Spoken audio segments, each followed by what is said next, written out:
Hello students, good evening. आज हम लोग स्टार्ट करेंगे ह्यूमन रिसोर्स मैनेजमेंट का लेक्चर नंबर 4।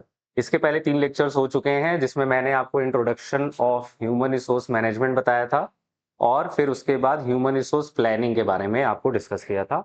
आज हम लोग डिस्कस करेंगे नेक्स्ट चैप्टर है या यूनिट कह सकते हैं, यूनिट नंबर 3, ठीक है, जिसका नाम है जॉब एनालिसिस।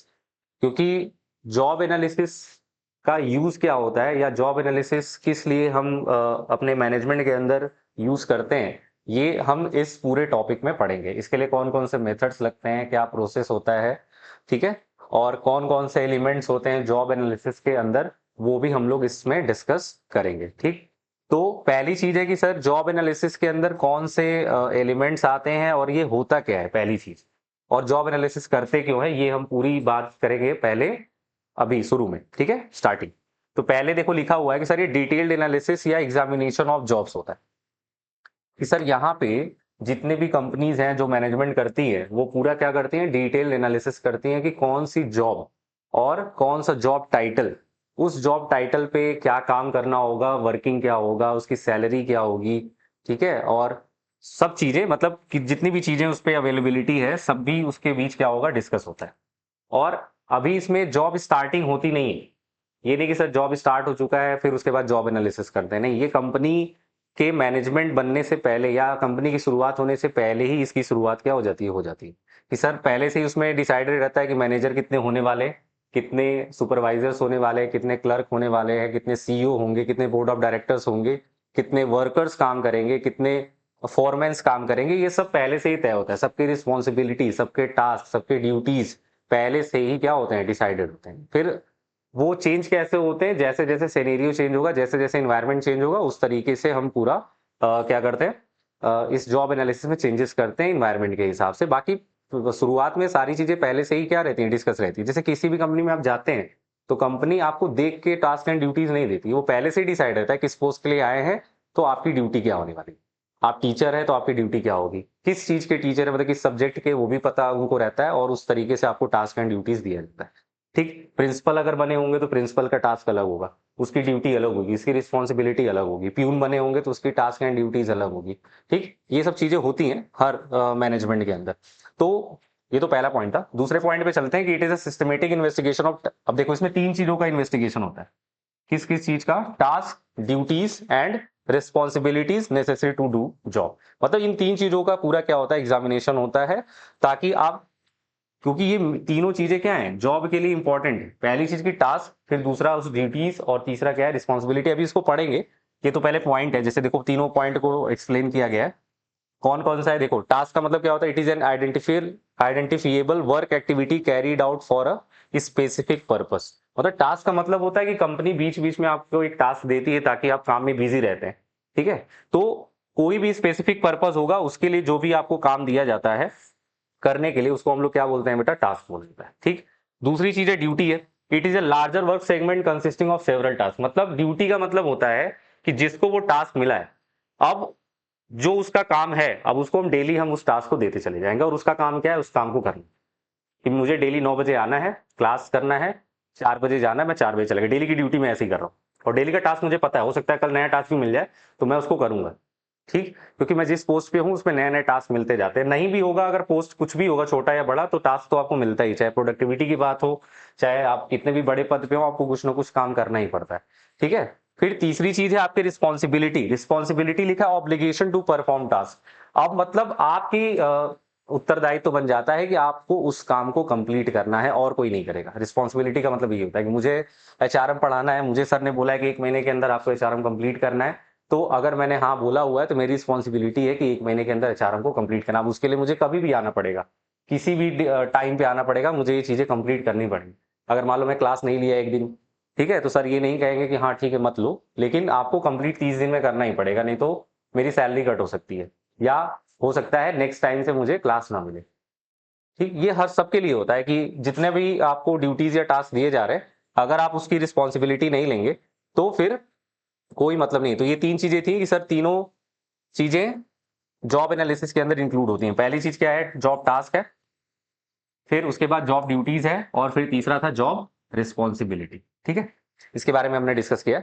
फिर चलते हैं नेक्स्ट, जो जॉब एनालिसिस की मेन मीनिंग है उस पर चलते हैं। देखो लिखा है job analysis defined as the process of determining by observation and study the tasks which comprise the job, comma, the methods and equipment used and the skills and attitudes required for successful performance of the job। ठीक है, मतलब ये एक process है। देखो सभी जितने भी हम लोग मैनेजमेंट के अंदर टॉपिक्स पढ़ते हैं वो सारे प्रोसेस के अंदर ही आते हैं। और क्या लिखा है, ये कलर चेंज कर दीजिए, ठीक है। For determining by observation and study the task which, देखो टास्क फिर आ गया उसमें, ठीक है, टास्क आया ना, उसमें जो एलिमेंट्स है वो हमेशा बार बार आएंगे, टास्क, ड्यूटी, रिस्पॉन्सिबिलिटी है हमेशा जॉब एनालिसिस के अंदर आने वाले। Which comprises the job, the methods and equipment used and the skills and attitudes required for successful performance of the job.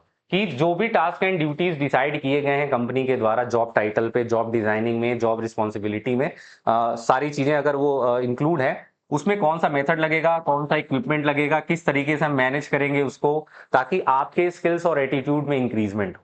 ठीक है, यही चीज देखने के लिए, और एक तो वो इंक्रीजमेंट होगा और फिर आपकी परफॉर्मेंस भी क्या होगी, बढ़ेगी। जैसे जॉब एनालिसिस से ये पता चल जाता है कि जो वो पोस्ट उन्होंने डिसाइड की है, किसने, कंपनी ने या मैनेजमेंट ने, वो पोस्ट क्या सुटेबल है कि नहीं। अगर सुटेबल नहीं है तो हटा देंगे, अगर सुटेबल होगा, उसका कोई पर्पस होगा, उससे प्रोडक्टिविटी मिल रही होगी, उससे कोई फायदा अगर हो रहा होगा मैनेजमेंट को, तो वो उसको क्या करेगी, कंटिन्यू। अगर उससे कोई फायदा नहीं है तो पोस्ट क्या कर देती है, हटा देती। ठीक है, फिर दूसरा चीज है कि सर जॉब एनालिसिस आया ही क्यों, जॉब एनालिसिस के ऑब्जेक्टिव्स क्या होते हैं या नीड्स क्या होते हैं। ठीक है, ये हम नेक्स्ट टॉपिक में पढ़ेंगे। तो देखो लिखा है नेक्स्ट कि sir objective of job analysis, पहला चीज है कि सर इसमें हम लोग क्या करते हैं, जॉब रीडिजाइन करते हैं। क्या करते हैं, जॉब रीडिजाइन करते हैं। जॉब रीडिजाइन का मतलब क्या है, जॉब में be analyse to simplify the process and methods involve in such work, simplification helps to improve productivity. मतलब जॉब रीडिजाइन में ये दिखाया जाता है कि सर जो भी बंदा आएगा, जो भी रिक्रूट या सिलेक्ट होकर आएगा आपके कंपनी के अंदर, उसका क्या काम होने वाला है, उसको सिंप्लीफाई, मतलब उसको इंफॉर्मेशन शेयर करना, उसको कि आपको करना क्या है, आपको किस जॉब टाइटल पे रखा जाएगा, ये पहले से ही पता होता है इसको। ठीक, फिर दूसरा है वर्क स्टैंडर्ड। दो चीजें इसमें रहती हैं इसकी। वर्क स्टैंडर्ड का मतलब होता है कि आपकी टाइमिंग, एक तो पहली चीज होती है इसमें टाइमिंग आपका डिसाइड होता है। ठीक है, दूसरी चीज है कि आपका वर्किंग क्राइटेरिया क्या होगा। ठीक है, मतलब ये दोनों चीजें, चाहे टाइमिंग का मतलब क्या है, 10 बजे आना है और 4 बजे आउटिंग है, मतलब इन आपका 10 बजे और आउटिंग आपका 4 बजे, वर्क स्टैंडर्ड्स में होता है। फिर उसके बाद क्या होता है, वर्किंग क्राइटेरिया, क्या काम करना है, वर्क स्टैंडर्ड्स में रहता है कि डेली आपको 100 यूनिट बनाना है, तो डेली के वर्किंग में डेली का वर्कर जो होगा वो 100 यूनिट आपका बनाएगा ही बनाएगा, वर्किंग स्टैंडर्ड। मतलब दो चीजें इसकी ऑब्जेक्टिव्स में आती है। पहली चीज है बेटा कि वर्क स्टैंडर्ड्स का मेंटेन होता है, और दूसरी चीज जॉब रीडिजाइन होती है, जिसमें आप जॉब टाइटल एंड उस पर क्या काम करने वाले हैं ये सब उसमें पहले से ही डिजाइन होता है। अभी इसके बारे में फिर से पढ़ेंगे, अभी आएगा ये। ठीक है, फिर आता है sir uses of job analysis. इसका यूज क्या, ऑर्गेनाइजेशन इसको यूज क्यों करती है, ये हम लोग पढ़ेंगे इसमें। तो पहली चीज है sir organisational design. Job analysis करने से किसी भी ऑर्गेनाइजेशन का क्या होता है, डिजाइन आपका बन जाता है। मतलब ऑर्गेनाइजेशन का स्ट्रक्चर बनाने में जॉब एनालिसिस का बहुत बड़ा क्या होता है, महत्व होता है। ठीक है, कोई भी स्ट्रक्चर, मैनेजर, सुपरवाइजर कितने होने वाले हैं, ठीक है, ये सब पहले से ही रहता है। फिर एचआरपी करने में आसानी होती है, जब आपको जॉब टाइटल पता चल जाएगा, उनका काम पता चल जाएगा, तो उस तरीके से हम ह्यूमन रिसोर्स हमारे कंपनी के अंदर रखना चालू कर देंगे। ये मैंने पिछले चैप्टर में पढ़ाया था, ह्यूमन रिसोर्स प्लानिंग क्या होती है, वहां से आप इस चैप्टर को क्या कर सकते हैं, पढ़ सकते हैं, मतलब इस टॉपिक को पढ़ सकते हैं। ठीक है, उसमें मैंने बोला था ना कि ह्यूमन रिसोर्स किस तरीके के आपको चाहिए, ये पहले से ही आप प्लान करके रखते हैं, तो पहले से ये पता होना चाहिए जॉब टाइटल क्या होने वाला है, तो उस तरीके का एम्प्लॉय, उस तरीके का हम स्किल्ड एम्प्लॉय चाहिए कि अनस्किल्ड, वो हम पहले से ही क्या करते हैं, एनालिसिस करते हैं। ये नहीं कि आने के बाद उसको जॉब पोस्ट दे रहे हैं, ऐसा नहीं होता है, पहले से ही रहता है। फिर रिक्रूटमेंट एंड सिलेक्शन करने में आसानी हो जाती है कि अगर मुझे एचआरपी में पता चल गया स्किल्ड एम्प्लॉय चाहिए, तो मैं रिक्रूटमेंट करते समय, वैकेंसी निकालते समय उसमें लिखूंगा कि आपके पास क्वालिफिकेशन में क्या होना चाहिए। ठीक है, उसके बाद जितनी वैकेंसी आती है, क्या उतने लोग का सिलेक्शन हो जाता है, ऐसा नहीं होता है। ठीक है, आप देखते नहीं हो कि 1,000 पोस्ट के लिए लाखों लोग भरते हैं, तो क्या लाखों लोग हो जाते हैं, नहीं, 1,000 लोग ही सिलेक्ट होते हैं। तो ये इसमें भी आपको क्या करता है, सहायता प्रदान करता है। फिर प्लेसमेंट एंड ओरिएंटेशन में भी सहायता प्रदान करता है कि किस जॉब टाइटल की क्या सैलरी होगी, क्या उसका वेजेस होगा, ये पहले से ही डिसाइड होता है, और कब से आपको कंपनी को ज्वाइन कर लेना है उसको हम लोग क्या बोलते हैं बेटा, ओरिएंटेशन बोलते हैं। ठीक है, फिर उसके बाद ट्रेनिंग एंड डेवलपमेंट भी इसी कॉन्सेप्ट से आता है कि जब भी नए फ्रेशर्स आएंगे आपके कंपनी के अंदर तो उनको हम ट्रेनिंग देंगे, और जो हमारे कंपनी में बेहतर काम करेगा, बेहतर आउटपुट या प्रोडक्टिविटी देगा, उसका डेवलपमेंट भी किया जाएगा, जिसमें हम लोग शामिल करते हैं प्रमोशन, ट्रांसफर, ये सारी चीजें डेवलपमेंट में हम लोग पढ़ेंगे। अभी ये आएगा, अभी ये चैप्टर सारे आएंगे जो आप देखने को मिल रहा है, जैसे ये आएगा रिक्रूटमेंट एंड सिलेक्शन आएगा, ट्रेनिंग एंड डेवलपमेंट आएगा, अभी आएगा। इसको हम बहुत जैसे होता है ना कि आपको इलेबोरेट करके बताएंगे, ठीक है, इस चीज को याद रखिएगा, ठीक। उसके बाद आता है परफॉर्मेंस अप्रेजल, ये भी एक चैप्टर है, इसको भी हम पढ़ेंगे। परफॉर्मेंस अप्रेजल क्या होता है कि जॉब एनालिसिस में अगर सबका जॉब टाइटल और सबका काम पहले से ही निर्धारित रहता है तो उनका रिव्यू करने में आसानी हो जाता है। किसका? जो इंप्लॉइज काम कर रहे हैं, क्योंकि इंप्लॉइज जितना अच्छा काम करेंगे, ठीक है, उनको प्रमोट करेंगे उनके परफॉर्मेंस के बेसिस पे। जो नहीं काम करेगा उसको चाहे तो निकाला जा सकता है या तो उसी पोस्ट पे रखा जाता है। देखते नहीं आप बहुत सारे कंपनीज में लोग होते हैं कि उसी पोस्ट पे रह जाते हैं जब तक उनकी रिटायरमेंट होती है। उनका क्यों नहीं प्रमोशन हो पाता? क्योंकि वो परफॉर्मेंस अप्रेजल में आगे ही नहीं बढ़ रहे, रेटिंग उनकी आगे ही नहीं जा रही, ठीक है। उसके बाद है कैरियर पाथ प्लानिंग है। जितना अच्छा जॉब एनालिसिस कंपनी का होगा उतना ही उसका तो कैरियर प्लानिंग अच्छा ही होगा जो कंपनी वहां सर्वाइव कर रही है। दूसरी चीज, इंप्लॉइज की भी कैरियर प्लानिंग अच्छी, मतलब वो प्रमोट होकर आगे जब जाएगा तो इससे ये फायदा होता है कि वो कंपनी को और ज्यादा प्रोडक्टिविटी देता है, और ज्यादा कंपनी के लिए बेहतर होता है वो, ठीक है। उसको कंपनी क्या करती है? रिटेन करके लगती है उसको, ठीक। फिर उसके बाद है जॉब डिजाइन। अभी पीछे पढ़े थे वो रीडिजाइन था, यहाँ पे डिजाइन की बात आ रही है। डिजाइन में सभी कितने जॉब्स होने वाले हैं, कितने जॉब टाइटल होने वाले हैं, ये पहले से ही डिसाइड करके हम जॉब एनालिसिस के अंदर रखते हैं, ठीक है। तो उसको हम लोग क्या बोलते हैं? जॉब डिजाइन बोलते हैं, ठीक। फिर क्या है, इसके अंदर जॉब इवेल्युएशन होता है, लेबर रिलेशंस होते हैं, एम्प्लॉइज काउंसलिंग होती है, हेल्थ एंड सेफ्टी। मतलब जॉब इवेल्युएशन भी किया जाता है कि जो जॉब मैंने दी है जिस भी एचआरपी को, मतलब ह्यूमन रिसोर्स को, वो उस लायक है कि नहीं, वो देखा जाता है। फिर लेबर रिलेशंस रखा जाता है, एम्प्लॉयर एम्प्लॉय रिलेशनशिप अच्छा होना चाहिए, ठीक है। उसके बाद है एम्प्लॉय काउंसलिंग, प्रॉपर काउंसलिंग करिए, जिसको भी प्रॉब्लम हो रही है उसको प्रॉपर आप क्या दीजिए? ट्रेनिंग दीजिए, ठीक है। उसको प्रॉपर सिखाइए, समझाइए, ये नहीं केवल निकालना ही आपका काम है, ठीक है। उसके बाद हेल्थ एंड सेफ्टी का भी ख्याल रखना है। कोई भी बंदा आएगा उसको हेल्थ एंड सेफ्टी टिप्स भी दीजिए। कहीं कहीं होता है जैसे फार्मास्यूटिकल कंपनीज हैं और भी बहुत सारे, जैसे जहाँ पे प्रोडक्शन होता है बड़ी बड़ी मशीनरी से, तो वहाँ हेल्थ एंड सेफ्टी का आपको टिप्स दिया जाता है कि भाई मशीनरी यूज करने से पहले आपको उसके मतलब जैसे होता है ना, उस मशीनरी को फिर से चलाना सिखाया जाता है। मतलब जिसमें केवल आप ट्रेनिंग करते हैं, कोई प्रोडक्टिविटी नहीं करते, क्योंकि उनको पता है कि अगर हेल्थ एंड सेफ्टी नहीं देंगे तो इनको भी नुकसान हो सकता है और मशीन को भी नुकसान हो सकता है, ठीक है। क्योंकि अब जैसे मैं यहाँ से तो एचआरएम पढ़ के गया हूँ ना, मार्केटिंग पढ़ के, लेकिन मैं अगर टाटा कंपनी में चला गया जहाँ पे गाड़ी बनती है, ठीक है, और मुझे मैन्युफैक्चरिंग में डाल दिया गया, तो वहां ये थोड़ी कहेगा चलो एचआरएम पढ़ाओ, चलो मार्केटिंग यहाँ करो। वहां तो वो क्या चलवाएगा? आपसे मशीनरी चलवाएगा, तो मशीनरी की ट्रेनिंग नहीं करवाएगा। उसके बाद उसकी हेल्थ एंड सेफ्टी का भी ख्याल रखवाएगा कि सर आपको ये भी ध्यान रखना है कि कैसे इससे बचना है, क्या हेल्थ एंड टिप्स होने वाले हैं, ठीक है। ये सब चीज होता है। जहाँ पे केमिकल प्रोडक्शन होता है वहां पे भी ये चीजें सिखाई जाती है, कौन सी गैस निकल सकती है, किस समय आपको मास्क लगाना है, ये सारी चीजें पहले से ही आपको बताया गया होता है। ये नहीं कि आप बाद में कहेंगे अरे सर हमको तो बताया ही नहीं गया था। इसलिए कंपनी सारी चीजें बता देती है, कहाँ इक्विपमेंट कौन सा रखा हुआ है, सब कुछ पहले से ही पता होता है हमको, ठीक है। अब वो अलग बात है कि जैसे भोपाल गैस ट्रेजेडी हुआ था तो उसमें इस चीज को नहीं ध्यान दिया गया था, कोई कंपनी ने इस चीज को उस समय हेल्थ एंड टिप्स में नहीं रखा गया था, तो लोग कई सारे मर गए उसमें, ठीक है। लेकिन कंपनी बताई रहती है, वहां पहले से ही लिखा रहता है, ठीक। तो इस चीज को आपको बताना पड़ता है जॉब एनालिसिस, ठीक है, जहां पे ये चीजें अवेलेबल होंगी, ठीक। उसके बाद आता है प्रोसेस ऑफ जॉब एनालिसिस, जिसमें हम ये देखेंगे कि सर किन स्टेप्स को पूरा करके हम जॉब एनालिसिस को पूरा कर सकते हैं या उसका एंड अप कैसे होता है। तो पहली चीज है कि सर पहले हम ये देखेंगे ऑर्गेनाइजेशनल एनालिसिस। ऑर्गेनाइजेशनल एनालिसिस का मतलब होता है सर किस टाइप का ऑर्गेनाइजेशन है, मैन्युफैक्चरिंग है, कॉर्पोरेट है, ठीक है, मतलब कुछ भी हो सकता है, मैन्युफैक्चरिंग है, कॉर्पोरेट है, कुछ भी किसी भी तरीके का, एजुकेशनल इंस्टीट्यूशन है सर, ठीक है। तो कोई भी है तो उसको हम लोग देखेंगे, सॉरी, ठीक है, उसको हम लोग देखेंगे कि किस तरीके का ऑर्गेनाइजेशन है, तभी तो जॉब एनालिसिस करेंगे, क्योंकि हर जगह अलग अलग पोस्ट होगी। ऐसा नहीं है कि सर जो पोस्ट प्रोडक्शन वाले में है, वही पोस्ट आपके एजुकेशन इंस्टीट्यूशन में, ऐसा होता ही नहीं, ठीक है। तो जो जिस तरीके का ऑर्गेनाइजेशन होगा उस तरीके का जॉब एनालिसिस आपको करना पड़ेगा। तो पहले ये देखना पड़ेगा सर ऑर्गेनाइजेशन किस टाइप का है, ठीक है। उसके बाद हम लोग देखते हैं सेलेक्ट रिप्रेजेंटेटिव पोजीशन, मतलब कितने पोस्ट रखे जाएंगे, कितने पोस्ट होने चाहिए, मैनेजर के कितने होने चाहिए, सुपरवाइजर के कितने होने चाहिए, ठीक है, एचओडी कितना होना चाहिए, जैसे अगर एजुकेशन इंस्टीट्यूशन है। उसके बाद हम लोग क्या करेंगे? Collection of data. अब डेटा कलेक्ट करेंगे कि क्या इतने लोग हम लोग अवेलेबिलिटी में है कि नहीं, मतलब जहां पे मैं ऑर्गेनाइजेशन खोलने वाला हूं क्या उतने लोग अवेलेबिलिटी में है कि नहीं है, ठीक है। अगर मैं वैकेंसी डालूंगा, रिक्रूटमेंट का प्रोसेस करूंगा, तो इतने लोग मिल जाएंगे कि नहीं मिल जाएंगे, ठीक है। उसके बाद उन डाटा का क्या होगा? रिव्यू होगा कि उनमें से बेस्ट कौन होने वाले हैं, ठीक है, उनमें से बेस्ट कौन होने वाले हैं उनका रिव्यू होगा। फिर डेवलपिंग जॉब डिस्क्रिप्शन है, फिर ये देखा जाएगा कि जॉब डिस्क्रिप्शन जो भी जॉब पोस्ट बनाई गई थी, जॉब टाइटल बनाई गई थी, जॉब डिजाइन बनाया गया था, उसके बारे में पूरा डिस्क्रिप्शन सेट होगा कि कौन क्या काम करने वाला है, अगर ये पोस्ट रखी गई तो उसका काम क्या होने वाला है। उसके बाद डेवलपिंग जॉब स्पेसिफिकेशन, उसके बाद ये दिखाया जाएगा कि भाई तुम आओगे तो तुम्हें करना क्या है। ठीक है, ये नहीं कि आने के बाद आप डिसाइड कर रहे हो कि भाई ये तुम क्या करोगे। ठीक है, ऐसा नहीं होता है, पहले से ही डिसाइड होता है।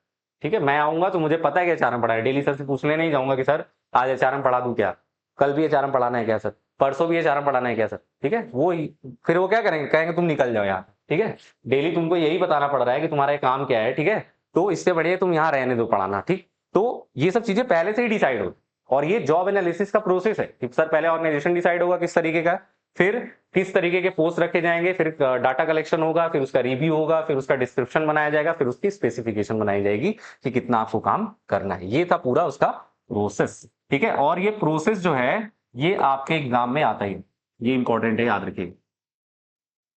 ठीक है, इस चीज को हमेशा नोट रखिएगा, दो किसी भी चैप्टर को पढ़िए, कॉन्सेप्ट एंड प्रोसेस। ठीक है, फीचर्स तो होता ही है इंपॉर्टेंट, लेकिन ये दो चीजें इंपॉर्टेंट होती है, एग्जाम में डायरेक्टली पूछा जाता है कि what is job analysis and explain the process of job analysis. ठीक है, ये चीज आप ध्यान रखिएगा। ठीक, फिर नेक्स्ट आते हैं जॉब एनालिसिस के मेथड्स हैं। ठीक है, उसके बाद जॉब एनालिसिस के मेथड अभी पढ़ाऊंगा, अभी इसके बाद अभी इसको छोड़ते हैं, अभी पढ़ते हैं कि इसके इसके अंदर 3 टॉपिक्स आते हैं। 3 टॉपिक्स कौन से, एक जॉब डिस्क्रिप्शन, एक होता है जॉब स्पेसिफिकेशन, अभी आया भी था, और था जॉब डिजाइन। ठीक है, तो जॉब डिस्क्रिप्शन में देखो क्या लिखा है, एकदम सिंपल है, क्योंकि ये बहुत ज्यादा मार्क्स में नहीं आता, छोटे छोटे मार्क्स में आता है।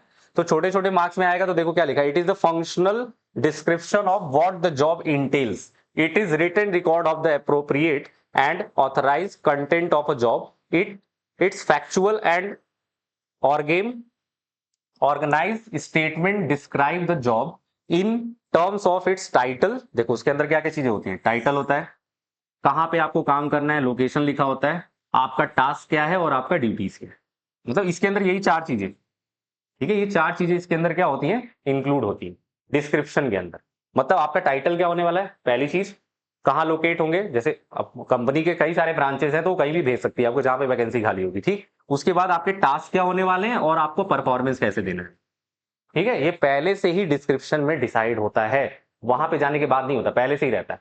तो इसीलिए आपको वो जब कॉन्ट्रैक्ट करवाते हैं तो उसमें पहले से ही लिखा रहता है कि भाई आपको करना क्या है, अगर आप साइन कर दिए तो आपको वो काम करना ही पड़ेगा। ठीक है, जैसे सरकारी वाले में होता है ना, आपको लेटर मिल जाता है तो आप जाके ये नहीं कहेंगे नहीं सर मैं बिहार में टीचिंग नहीं करूंगा क्योंकि यहाँ क्या बोलते हैं गांव में आपका स्कूल है। वो कहेगा भैया काहे तब लेटरवा लेने आए थे। ठीक है, अब जो भी होगा वहां का सीएम होगा, जो भी आपको दिया होगा, ठीक है, वो कहेगा भैया आप तो करिए नहीं तो छोड़िए। ठीक है, नहीं तो जाइए, सैलरी नहीं मिलेगा, सैलरी कट।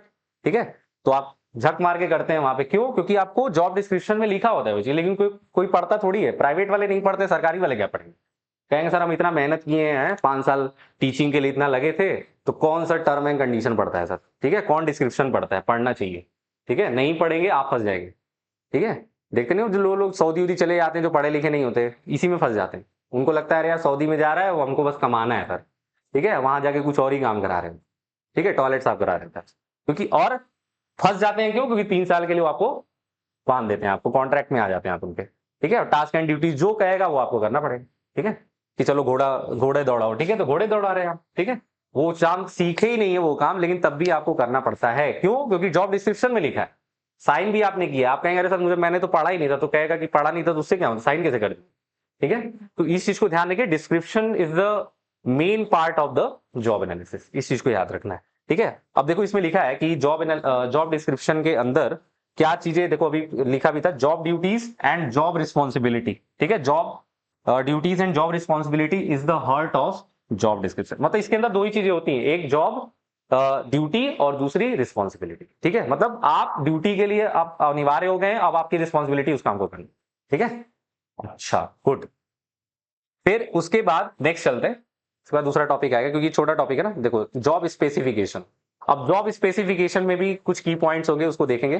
देखो क्या लिखा है, it is a statement of the minimum acceptable human qualities required for the proper performance of a job. It is written, देखो ये भी रिटन होता है, it is written record of the physical, mental, social, psychological and behavioural characteristics which a person should possess in order to perform the job effectively. मतलब specification में आपको ध्यान रखना है, डिस्क्रिप्शन में केवल टाइटल बता दिया गया, टास्क बता दिया गया, ड्यूटी बता दिया गया, ठीक है, ये सब चीजें बता दी गई, लोकेशन बता दिया गया।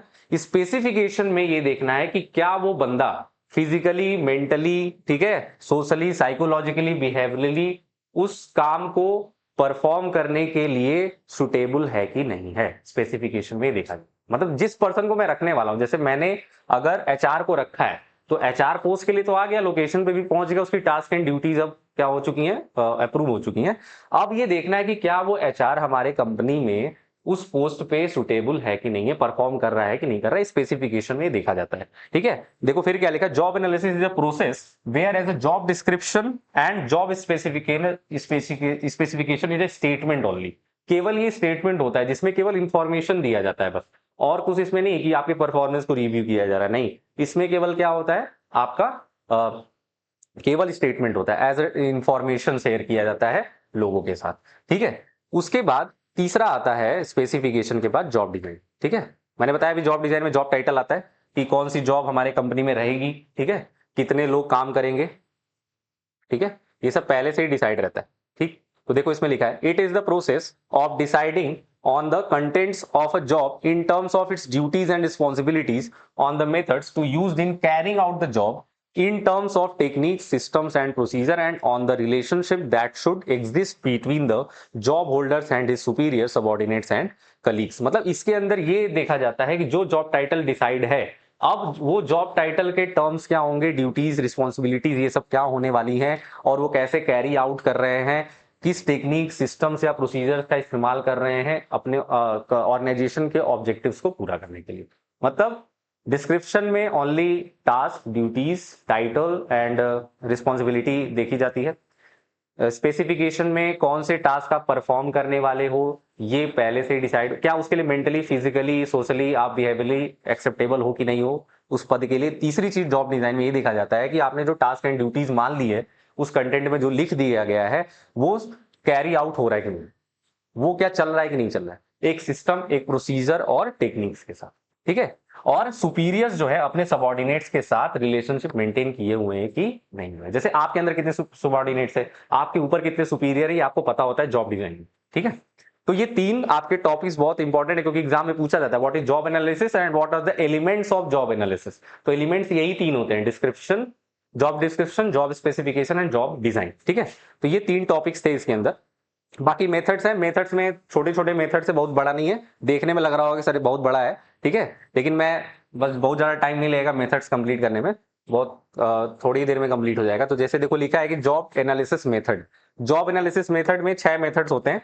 ठीक है, 6 मेथड्स है, और वो 6 मेथड्स कौन कौन से हैं, ऑब्जर्वेशन मेथड है, ठीक है, जॉब इन परफॉर्मेंस है, इंडिविजुअल इंटरव्यू है, फिर स्ट्रक्चर क्वेश्चनेयर है, ठीक है, फिर उसके बाद क्रिटिकल इंसिडेंट मेथड है, और फिर उसके बाद डायरी मेथड। ठीक है, और सबसे जो जैसे होता है ना लॉन्ग टर्म या जिसमें बहुत ज्यादा टाइम लगता है वो डायरी मेथड होता है। ठीक है, इसमें आपको एक एक लोगों का इंडिविजुअली जा जाके उनके परफॉर्मेंस को देखा जाता है, तो इस तरह बहुत टाइम लग जाता है। ठीक है, तो पहले हम ऑब्जर्वेशन मेथड पढ़ेंगे। ऑब्जर्वेशन मेथड क्या होता है कि sir it is based on observation, these are direct observation work method analysis including time and motion studies and micro motion analysis and critical incident method.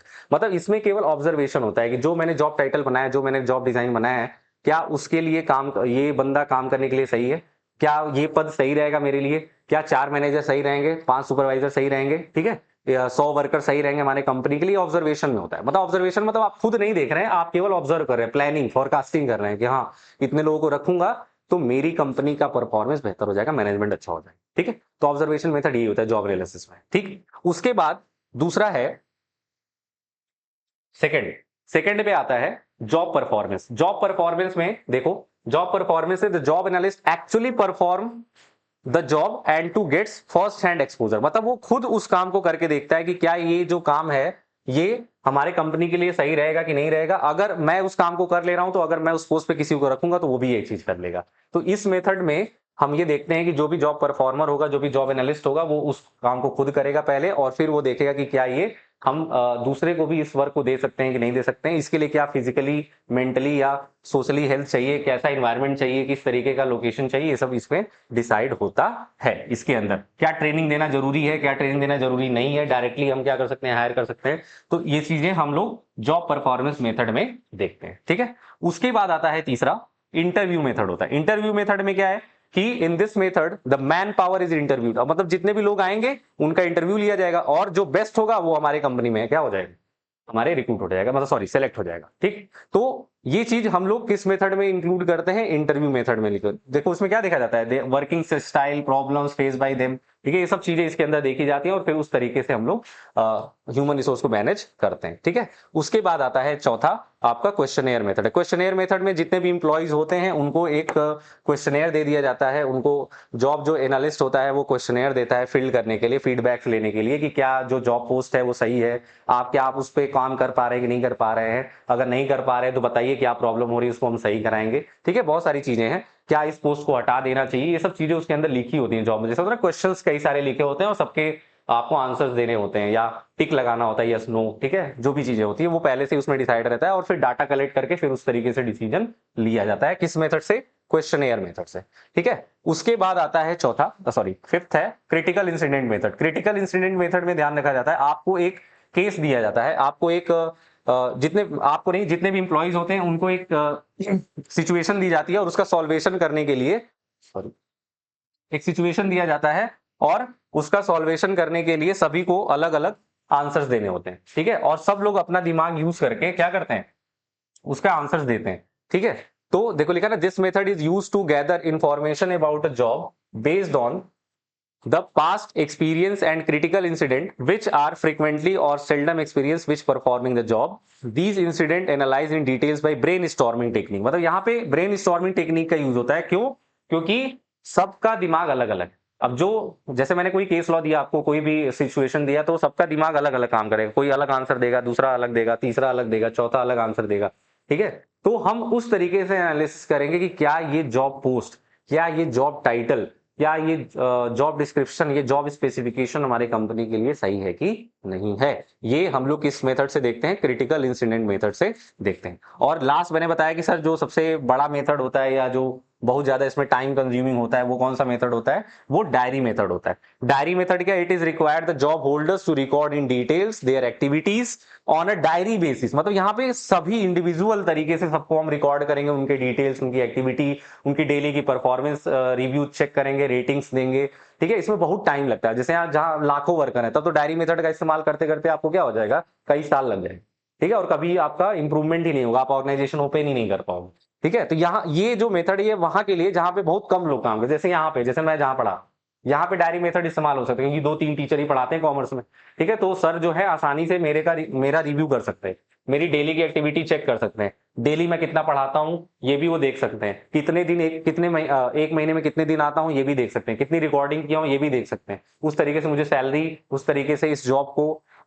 मुझे दे सकते हैं। मतलब ये सब सारी चीजें डायरी मेथड में तभी लागू होगा जब कम लोग काम करेंगे, लेकिन जब बहुत ज्यादा लोग होंगे तो वहां ऑब्जर्वेशन काम करेगा, क्रिटिकल इंसिडेंट काम करेगा, ठीक है। बहुत सारे, मतलब इसकी पहले जितने भी मेथड्स आपको देखने को मिल रहे हैं ये सब काम करेंगे वहां पे, लेकिन डायरी मेथड के लिए कम लोग चाहिए, ज्यादा नहीं, ठीक है। तो ये 6 मेथड्स हैं किसके, जॉब एनालिसिस के।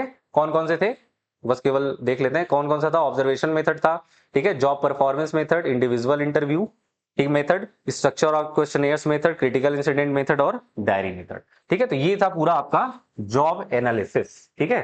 तो हमने जॉब एनालिसिस में क्या क्या पढ़ा, जॉब एनालिसिस क्या होता है, जॉब एनालिसिस के एलिमेंट्स क्या होते हैं, टास्क, ड्यूटीज एंड रिस्पॉन्सिबिलिटीज। फिर हमने पढ़ा उसके यूजेस, 2 यूजेस होते हैं उसके, ठीक है। एक होता है सर जॉब रीडिजाइन और दूसरा ऑब्जेक्टिव पढ़े थे जॉब रीडिजाइन और वर्क स्टैंडर्ड। फिर हमने पढ़ा यूज ऑफ जॉब एनालिसिस, ठीक है। कभी कभी ये इंपॉर्टेंस में भी पूछ लेता है, अगर एग्जाम में इंपॉर्टेंस ऑफ जॉब एनालिसिस आएगा तो मुंह मत बना लीजिएगा, ठीक है। आपको ध्यान रखना है ये यूजेस ही क्या है आपका, इंपॉर्टेंस काम करे, ठीक है, इस चीज को याद रखिएगा, ठीक। और उसके बाद उसके प्रोसेस, ये मैंने बताया था कि इंपॉर्टेंट होता है, इसको जरूर पढ़िएगा। फिर उसके बाद जॉब मेथड्स भी मैंने आपको डिस्कस कर लिया और उसके 3 एलिमेंट्स, ठीक है, जो 3 बेसिक पॉइंट्स होते हैं जॉब एनालिसिस के अंदर, जॉब डिस्क्रिप्शन, जॉब डिजाइन और जॉब स्पेसिफिकेशन, ठीक है, डिस्क्रिप्शन, ये सब, ठीक है। तो अब नेक्स्ट जो है क्लास जो होगी वो होगी रिक्रूटमेंट एंड सिलेक्शन की, जो कि होने वाली है लेक्चर नंबर 5, ठीक है, जो कि कल होगी या हो सकता है आज शाम को ही अपलोड हो जाएगी। ठीक है, तो इसके आगे हम लोग कल पढ़ेंगे। ठीक है, तो अभी के लिए थैंक यू।